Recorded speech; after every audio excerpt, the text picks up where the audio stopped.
میٹھا ہوتا ہے، جبکہ معاملہ یہ ہے کہ شہد کی مکھیاں جو شہد تیار کرتی ہیں وہ پھولوں کا رس چوس کر تیار کرتی ہیں، اور جس وقت وہ پھول چوستی ہے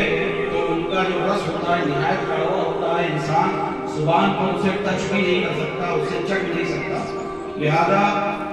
اللہ کے نبی علیہ السلام کو تو اللہ نے علم غیب دیا، لیکن چونکہ یہ بات امت تک پہنچ جائے اور حدیثوں کے ذریعے سے کتابوں میں لکھا جائے اور اللہ کے نبی کی عظمت اور اہمیت لوگوں تک پہنچے، چنانچہ روایت ہے کہ ایک مرتبہ شہد کی مکھی سے ہمارے پیغمبر علیہ السلام نے ارشاد فرمایا کہ جب تم پھلوں کا رس چوستی ہو تو یہ رس تو نہایت کڑوا ہوتا ہے، بدبودار ہوتا ہے، وہ زبان کو رکھنے کے لائق نہیں ہوتا، لہذا یہ شہد کے اندر مٹھاس کیسے پیدا ہوتی ہے، اس کے اندر اتنی چاشنی کیسے پیدا ہوتی ہے۔ تو شہد کی مکھی نے آقا علیہ السلام کی بارگاہ میں عرض کیا کہ یا رسول اللہ یہ بات بالکل صحیح ہے کہ جب ہم پھولوں کا رس چوستی ہے، مختلف قسموں کے پھلوں پر بیٹھتے ہیں، گلاب پر، چمبا پر، چمیلی پر اور جانے تمام گیندے پر بیٹھتے ہیں، اس کا رس چوستے ہیں اور اپنے چھٹے میں لے کر جاتے ہیں، تو وہ پھلوں کا رس نہایت کڑوا ہوتا ہے، بدبودار ہوتا ہے،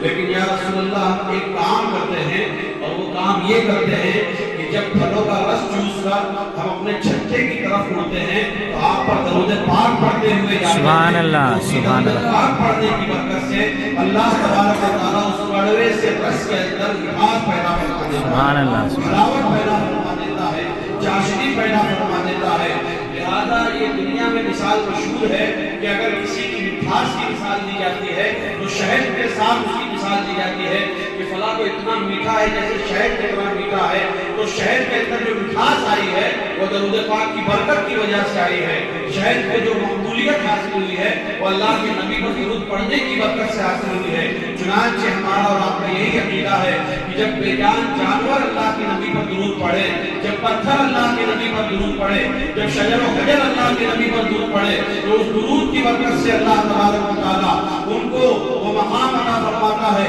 کہ تاریخ میں ان کا نام آتا ہے، حدیثوں میں ان کا نام آتا ہے، مورخین ان کا ذکر کرتے ہیں، تو ہم اشرف المخلوقات ہو کر جب ہر جمعرات کو اللہ کے نبی کی بارگاہ میں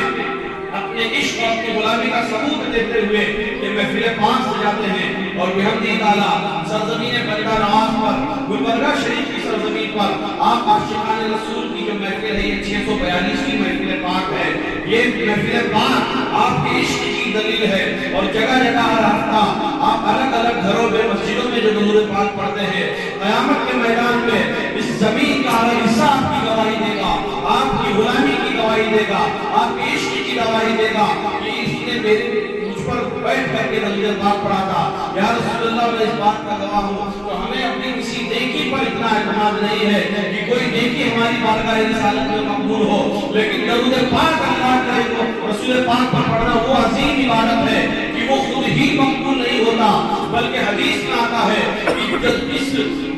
دعا سے اول و آخر درود پاک پڑھا جاتا ہے تو وہ دعا بھی اللہ کی بارگاہ میں قبول ہوتی ہے اور باب اجابت پر ٹکراتی ہے اور اللہ کی بارگاہ میں وہ دعا قبول کر لی جاتی ہے۔ چنانچہ اللہ کی بارگاہ میں دعا ہے کہ اللہ ہمارے اس محفل کو اپنی بارگاہ میں قبول فرمائے، آمین، آمین، درود پاک کے ذریعے سے ہماری اور آپ کی مغفرت فرمائے، آمین، دنیا اور آخرت میں ہمارے بہتر بنائے۔ اور آپ سے یہ گزارش کروں گا کہ جس طریقے سے آپ درود پاک کے ذریعے اپنی غلامی کا ثبوت دیتے ہیں، اپنے عشق کا اظہار کرتے ہیں، آپ حضرات اور ہم حضرات سب سے زیادہ نمازوں کی بھی پابندی کریں، ان میں دین کا ذوق و شوق ہمارے دل میں پیدا ہو، علماء حفاظ و قرآن سے قریب ہوں، اپنے ائمہ سے رابطہ کانٹیکٹ رکھیں تاکہ ہمارے اصلاح کی عقائد کی بھی اصلاح ہو سکے، ایمان کی بھی اصلاح ہو سکے اور اعمال کی بھی اصلاح ہو سکے۔ اللہ تبارک و تعالیٰ ہم سب کو کہنے سننے سے زیادہ عمل کی توفیق عطا فرمائے۔ آمین، آمین۔ وآخر دعوانا الحمدللہ رب العالمین۔ السلام علیکم۔ کھڑے ہو جائیں، صلاۃ و سلام پیش